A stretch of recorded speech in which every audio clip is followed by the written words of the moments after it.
Hello students and welcome to your English language class. Today in this class we'll continue reading the chapter number 4 given in your course book, The Spirit of Youth, which has been written by the former President of India, Dr. APJ Abdul Kalam.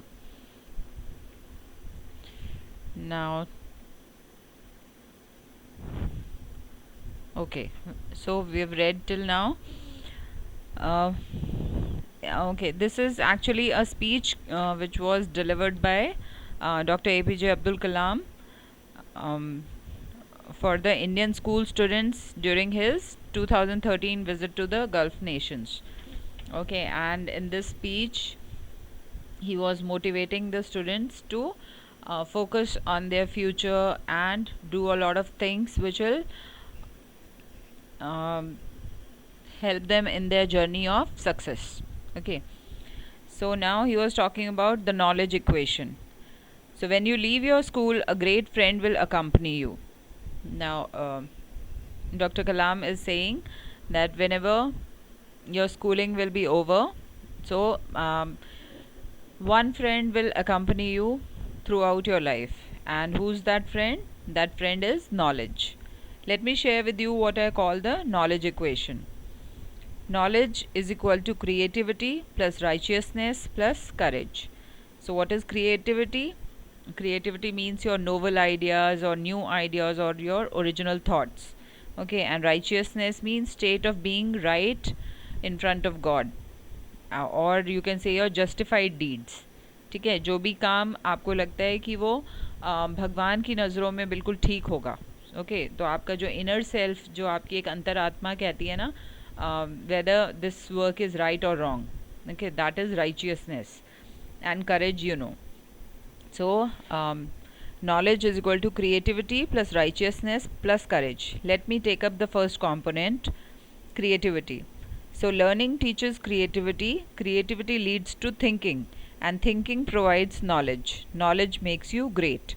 So, first thing what you've got to do is you have to learn.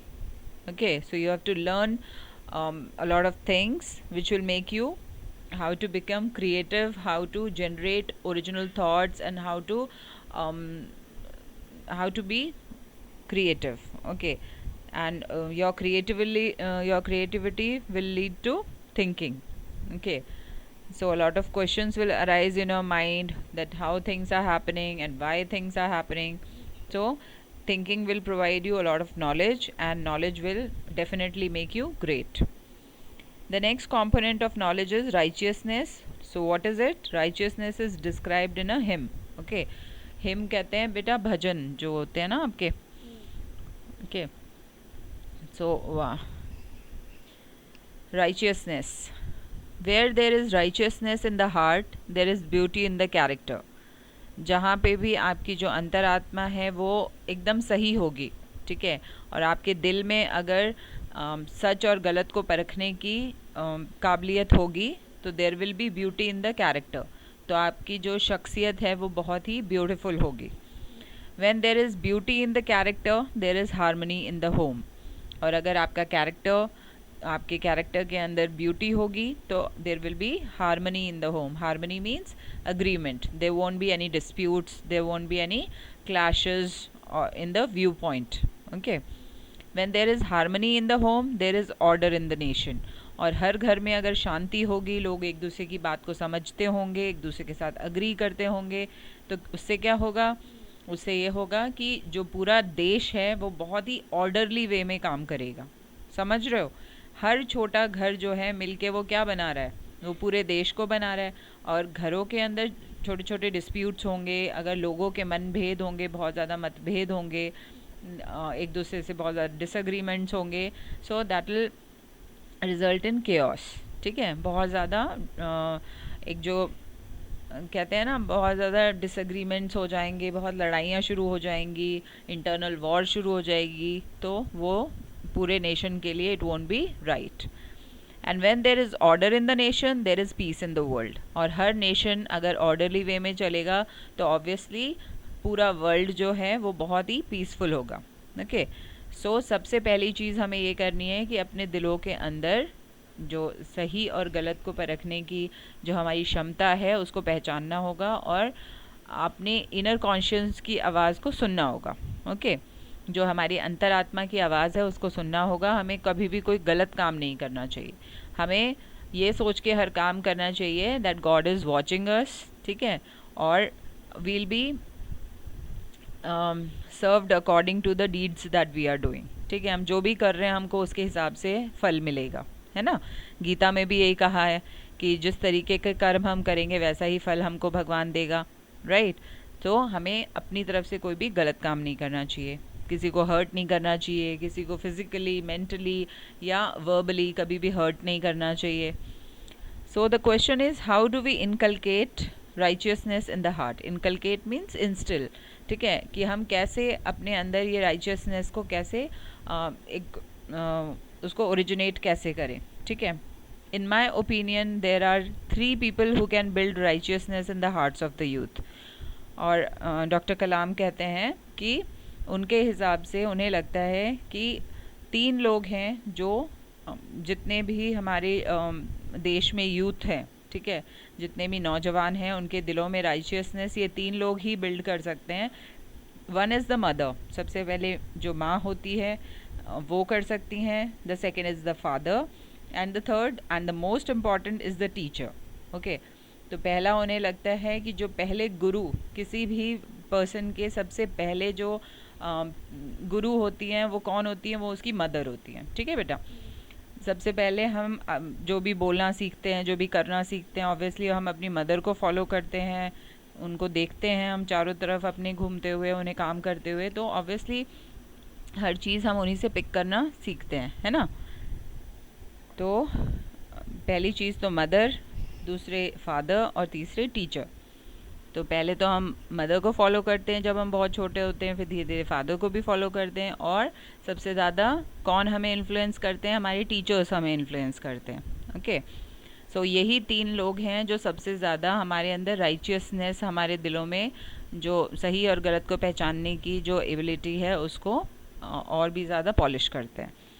The third component of the knowledge equation is courage, which is defined as follows. Courage क्या होता है? Courage to think differently. Okay, हमारे अंदर एक bravery होनी चाहिए, ठीक है, हमारे अंदर एक साहस होना चाहिए कि हम कुछ अलग सोच सकें। करेज टू इन्वेंट, कुछ नया आविष्कार कर सकें। Courage to travel an unexplored path, और ऐसी राह पे चल सकें जो पहले किसी ने उस रास्ते पे कदम ना रखा हो। ओके, सो जिसको कहते हैं ना अनट्रैवल्ड और अनएक्सप्लोर्ड, जिस पे कभी कोई उस राह पे नहीं चला, हम उस राह पे अकेले चलने के हमारे अंदर इतना करेज होना चाहिए। Courage to discover the impossible, जिसको लोगों ने ये कहकर डिस्कार्ड कर दिया कि नहीं नहीं ये तो पॉसिबल ही नहीं है चीज़, हमें वो ट्राई करके देखनी चाहिए कि वेदर इट्स पॉसिबल और not. Just because people have discarded it that doesn't mean that it is totally impossible. Okay, courage to fight problems and succeed, और हमें हमेशा अपनी प्रॉब्लम से फाइट करना चाहिए और उनसे जीतना भी चाहिए। ओके, गिव अप नहीं करना चाहिए, कम वॉट में, कुछ भी हो जाए हमें कभी भी हारना नहीं है। Okay, from where will you acquire knowledge? I would say from your home, from good books, good teachers and from good human beings. अब नॉलेज गेन करने के सोर्स क्या हैं? देखो, पहले तो सबसे पहले आप जो भी सीखते हैं वो अपने घर से सीखते हैं, ठीक है।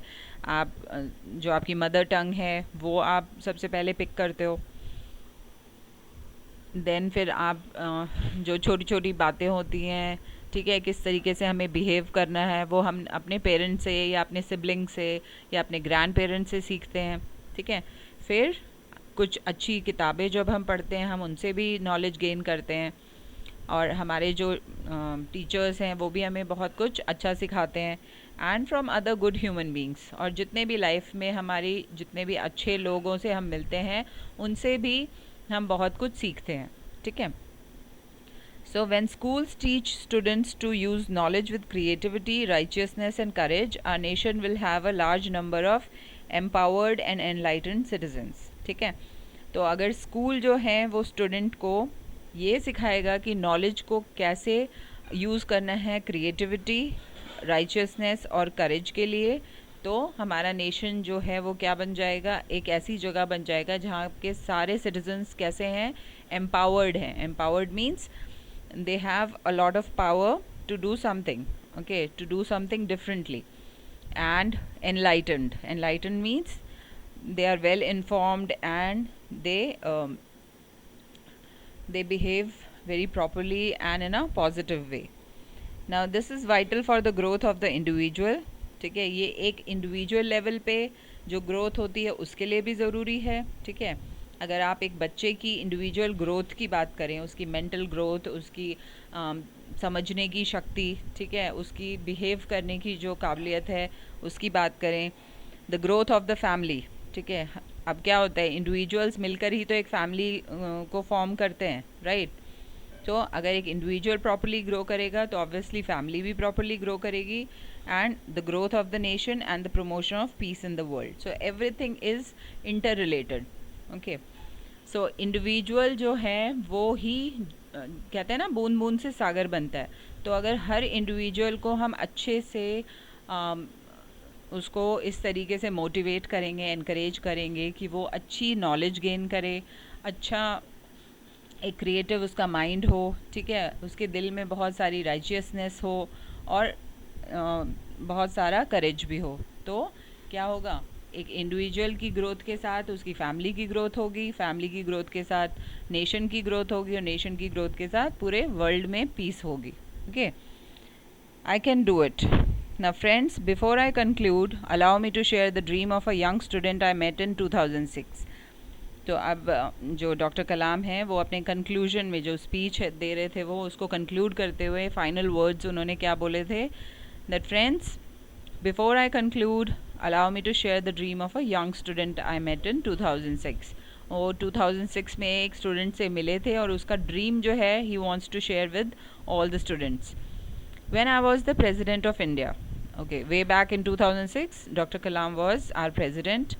So I met a group of students from the Lead India 2020. Okay, वो एक ग्रुप ऑफ स्टूडेंट से मिले थे जिस ग्रुप का नाम था lead India 2020. Okay, it's a non-profit, non-political trust organization. It's kind of a NGO. ठीक है, जो कि विलेजेस के लिए और कम्युनिटीज़ जो थोड़ी सी बैकवर्ड कम्युनिटीज़ हैं उनके लिए वर्क करते हैं. ठीक है, सो lead India 2020 movement on 28th August 2006. I asked all of them one question, what do you want to become? और डॉक्टर कलाम ने उनके सामने एक ही क्वेश्चन पुट अप किया था, that what do you want to become when you grow up? So out of the several students who responded, there was one visually challenged boy studying in class 9th who got up. अब एक visually challenged मतलब जिसको properly उसकी दिखाई नहीं देता, maybe he was kind of blind. ठीक है, तो वो कौन सी क्लास में था, वो 9th क्लास का स्टूडेंट था. So he just got up. His name was Shrikant Bola and he answered, I will become the first visually challenged president of India. Okay, so this was his response, this was his reply, that he wants to be the first visually challenged. Okay, उसको उसकी weakness पता थी, but still उसके dreams जो हैं वो छोटे नहीं थे, वो एक जिसको कहते हैं ना एक बड़ी सोच का हकदार था, और वो सोचता था कि हाँ मैं पहला ऐसा प्रेसिडेंट ऑफ इंडिया बनूंगा जो कि विजुअली चैलेंज्ड है, क्योंकि आज तक हिस्ट्री में ऐसा कोई प्रेसिडेंट नहीं रहे हैं, ठीक है, जो कि फिजिकली चैलेंज्ड हो, विजुअली चैलेंज्ड हो, sorry. So I was very happy to hear this. Aiming low is a crime. और डॉक्टर कलाम कहते हैं कि मैं बहुत खुश हुआ उस बच्चे की बात सुन के, क्योंकि अगर आपके एम्स जो हैं, आपके गोल्स अगर आपने बहुत लो सेट किए हुए हैं कि ठीक है मैं बड़ा होके एक छोटी सी मैं अपनी शॉप खोल लूँगा, ठीक है, तो if you are aiming low तो that is considered as a crime. कि एटलीस्ट जिसको कहते हैं ना, at least shoot at the moon, you will land up hitting the stars. ठीक है, कि एटलीस्ट मून के लिए एम करो कि हाँ मुझे चांद पे जो है एरो को फेंकना है, अगर वो नहीं होगा हिट तो कम से कम स्टार्स तो हिट होंगे. ठीक है, सो हमें एम तो कम से कम अपना बड़ा रखना चाहिए, अगर वो नहीं हुआ तो कम से कम थोड़ा सा नीचे ही हमारा एम जो है वो टच करेगा, लेकिन इतना नीचे भी मत रखो कि वो एम आपका कंसिडर ही ना हो, ठीक है। Hence I congratulated him on setting his goal and told him to work hard on his wings of fire. और डॉक्टर कलाम ने उसको और मोटिवेट किया और बहुत उसकी हौसला अफजाई की और उसको कहा कि बेटा आप ऐसे ही मेहनत करते रहिए and one day you will achieve your goal. He worked hard and got 90% in class 10th and 96% in class 12th. He then set a goal to study engineering in MIT Boston, USA. अब वो उसने बहुत मेहनत की और बहुत अच्छी percentage के साथ उसने अपनी बोर्ड क्लासेस जो थी 10th और 12th उनमें एक्सेल किया, ठीक है। और फिर क्या किया, अब उसने अपना एक गोल रखा था, एक सेट किया था एम कि वो जो MIT is Massachusetts institute of technology, it's one of the profound institutes in USA. His hard work not only secured him a seat but also got him a full scholarship. अब visually challenge होने के बाद भी उसको ना सिर्फ वहाँ पे सीट मिली, एडमिशन मिला, बल्कि उसको एक फुल स्कॉलरशिप भी मिली, okay. The lead India 2020 movement and GE volunteers means general electric, GE का मतलब एक कंपनी है GE, okay. One of the corporate supporters of doctor Abdul Kalam's lead 2020 movement, ठीक है। Seeing the impact of the Lead India 2020 training on Srikanth, funded his travel to the USA. और उन्होंने उसकी जो ट्रिप थी उसको भी फंड किया, ठीक है। उसकी जो ट्रेनिंग थी उसको भी सपोर्ट किया और उसकी जो ट्रैवल का खर्चा था वो भी इन लोगों ने बेयर किया. Today he is pursuing his studies at MIT. When GE offered him a job in the USA after his graduation, he told them that he would certainly come back if he could not become the president of India. Okay. जब GE ने उसको offer की job उसका जो graduation होने के बाद कि आप USA में हमारे कंपनी के लिए वर्क कीजिए, तो उसका रिप्लाई था कि obviously I will come back to you अगर मैं प्रेसिडेंट ऑफ इंडिया नहीं बन पाया तो, ठीक है. So that was his determination that one day he will be the president of India. Okay. And मतलब जी आपको खुद जॉब ऑफ़र कर रहा है और आप उसको ये कहकर डिक्लाइन कर रहे हो कि नहीं, मेरा सपना कुछ और है, मुझे इंडिया का प्रेसिडेंट बनना है और अगर मैं वहाँ फेल हो गया तो definitely I will come back to you. The boy's confidence amidst the difficulties and challenges he must have faced is commendable. Obviously उसका जो determination था, उसकी जो confidence था, जितने भी उसने challenges face किए थे life में, so वो praiseworthy था, right? The youth of today possess many unique qualities. As the future of the nation, promise you will work with courage to achieve success in all your goals. और doctor कलाम ये कहते हैं कि हमारा जो youth है, ये जनरेशन है, younger generation, it has got a lot of potential and it can do wonders. Okay. So he asked all the students to promise him that all of you will work with courage and you will achieve success in all your goals. Set off on your wings of fire and become unique achievers with your own unique missions. आप अपने खुद के एक unique mission set कीजिए और उनको achieve करिए अपने खुद के बनाए हुए तरीक़ों से, ठीक है.